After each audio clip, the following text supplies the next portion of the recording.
What's going on, guys? Nerdlocker.com, and we got this week's comic book reviews. I'm starting off with Green Lantern 18. And before we even talk about this awesome story, let me start with the awesome artwork. This is incredible, and it fits the story so perfectly. Practically all this issue is spent in the Dead Zone with Hal Jordan, Sinestro, and Simon Baz kind of figuring out what Simon's doing there, how he's supposed to help. Talking about how the first Lantern is, out and attacking everybody, and this is awesome. The ending of this issue is just everything that Jeff Johns has been doing lately. It's just absolutely incredible. And when I got to the end, I was actually super sad because I realized this is issue 18, and we only have 2 more Jeff Johns issues. But either way, I've enjoyed this ride so much. I can't wait to see how this ends. I'm anxious for the next issue. I'm giving this 5 out of 5 Nerd Skulls.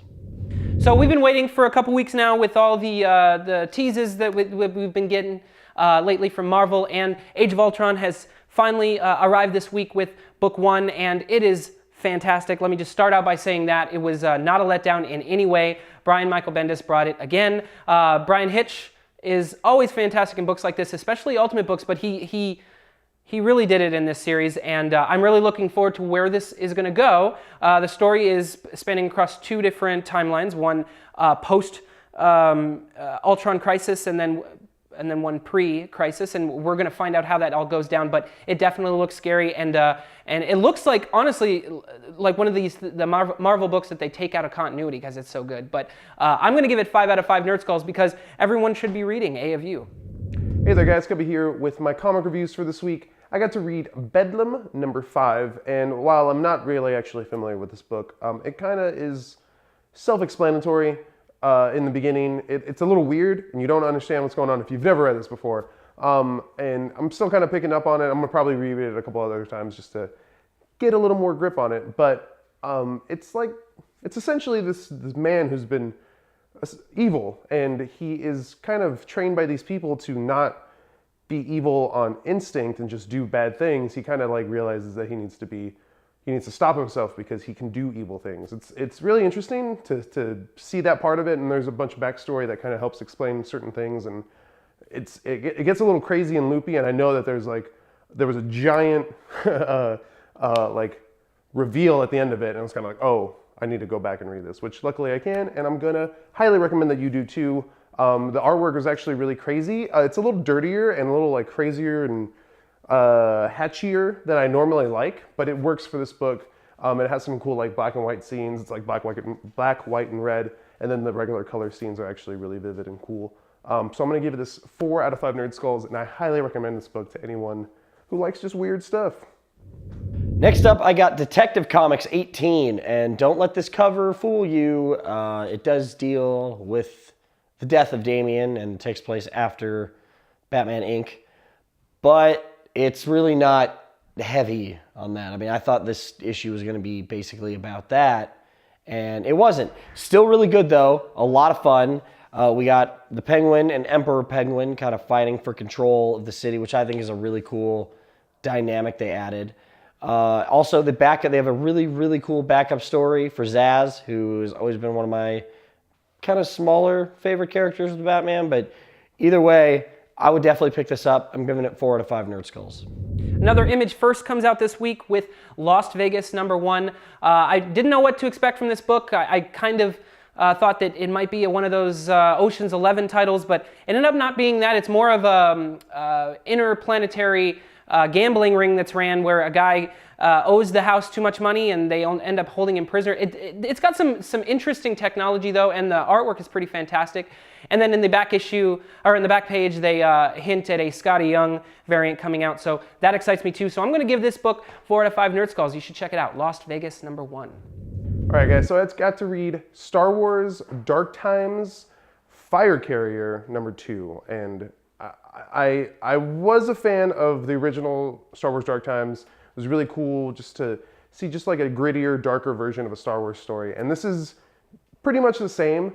It's a little more heartbreaking because I know something's bad is going to happen to this group of younglings that are traveling with these older Jedi who escaped Order 66. And it's really cool to see this area in time. It's a really awesome moment in Star Wars history because it's tragic and so much like happened. So many like great warriors and people in this universe are murdered and destroyed, and it's like a small group of people fighting it off. And you see Darth Vader in this actually kicking butt like Anakin, like before he got all his stuff. So it's really cool to see him still fighting like a badass, and it's just a cool book. The artwork reminds me of Frank Quietly a lot, like a not as skilled Frank Quietly, which is bad to say. I'm sorry, artist man, you are actually really, really good. But it's like you're trying to be him, but you're just not there. You're your own person, and it's really, really awesome. So I'm gonna give this book 5 out of 5 Nerd Skulls because it's an awesome Star Wars story, and everyone should probably be reading this. Animal Man 18 is out this week. I guess the sort of finale to this whole Rot World storyline. Animal Man is back before all this is happening, and he's off to save his family. And this is a really strong issue. And looking at the ending now, I can kind of see what they're setting up for the whole issue. And I got to tell you, the last couple pages, you're like, okay, cool. Like, Animal Man's back, and I can't wait to see this next arc. And then, boom, something really depressing happens, and it totally changed the tone I thought the next story arc was going to have, and I guess this book was going to have. And damn you, Jeff Lemire, because that was heavy on that last page. But either way, if you've been a fan of the series, definitely pick this up. This just sets up for a whole new line of stories I can't wait to see. I'm giving this 4 out of 5 Nerd Skulls. Great Pacific #5 came out this week, and it is another exciting issue about a rich kid that decides to go and claim ownership over the Great Pacific garbage patch. Interesting idea, and the story is actually pretty good too. There's some kind of tribe that lives on this island of sorts, and there's a lot of mystery about what's going on, and with the company that the kid owns, there's a lot of stuff that's going on, and I just want to know what's going to happen, and if he's going to die, and who is this new person that's landed on the garbage patch. It's a whole bunch of mystery, but it's good storytelling, and I'm going to give it 4 out of 5 Nerd Skulls. All right, guys. So I also got to read A+X #5 this week. And what's awesome about this book is it's all short stories, doing awesome team-ups between really cool people. This week it was the front one, Iron Fist and Dupe, which was a really, really cool story. Done really well. The everything from the sound effects to their dialogue. It was really funny, but at the same time a lot of action, a lot of cool things going on. And the story does like a Tarantino thing where it starts at the end, starts towards the end, goes to the beginning, goes farther back into the beginning. It goes all over the place, but it's really fun and really cool and totally a great ride. The second part of it was Loki teaming up with Mr. Sinister. And I thought this was gonna be like, whatever, but it was probably one of the coolest like fight sequences, escapes that I've ever seen in my life. And I hate Mr. Sinister. I'm a Scott Summers fan, like through and through. So of course I hate Mr. Sinister, but seeing him be like really cool and crazy with Loki, it was really, really awesome. So I'm totally giving this book 5 out of 5 Nerd Skulls. It's a book I think Marvel is doing really well, keeping it kind of out of continuity. It seems like it's going to have a story going through it. Like after the Loki part, there's like a, oh my God, what's Loki going to do? So keep an eye out for that. I'm giving this 5 out of 5 Nerd Skulls. All right, I'm reviewing The Superior Spider-Man #5. And I know I've been getting a lot of hate because I haven't been a giant fan of this book. And I do want to just say right now that I love Dan Slott. I have no problem with him. I think he's a great writer. I just haven't been happy with this book this far because I just felt like there was too much going on at some points. I feel like the idea was kind of half-assed, but this issue's starting to take shape. We're getting a lot less talky Peter, which personally I enjoy.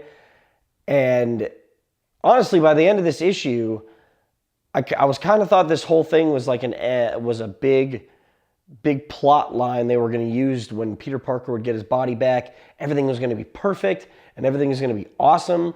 But it now looks like Peter is going to be living with a lot of these demons that Otto is creating in his name. And I'm intrigued to see where this goes. I'm still not totally sold on the book yet.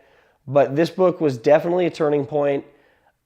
I am going to keep reading it. I'm giving this 3 out of 5 Nerd Skulls.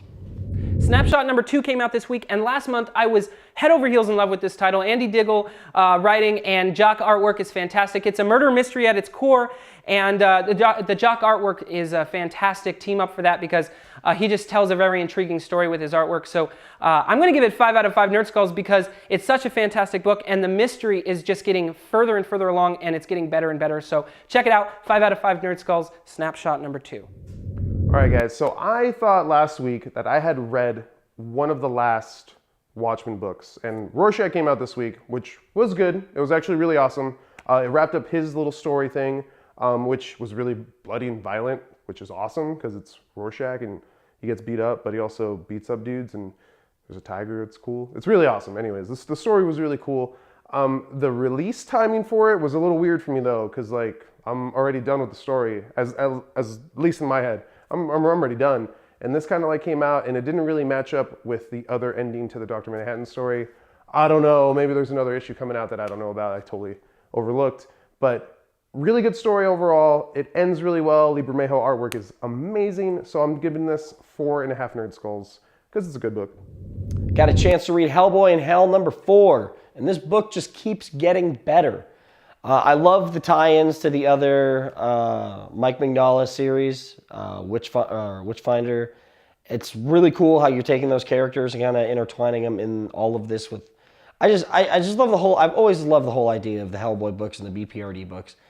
And I love that we're now seeing on a completely different scale in a completely different place that we've never experienced. And I just love this journey he's taking us through his hell, and just I can't wait to see what else this book has in stores. I highly suggest reading this. If you're not, I'm giving it 4 out of 5 Nerd Skulls.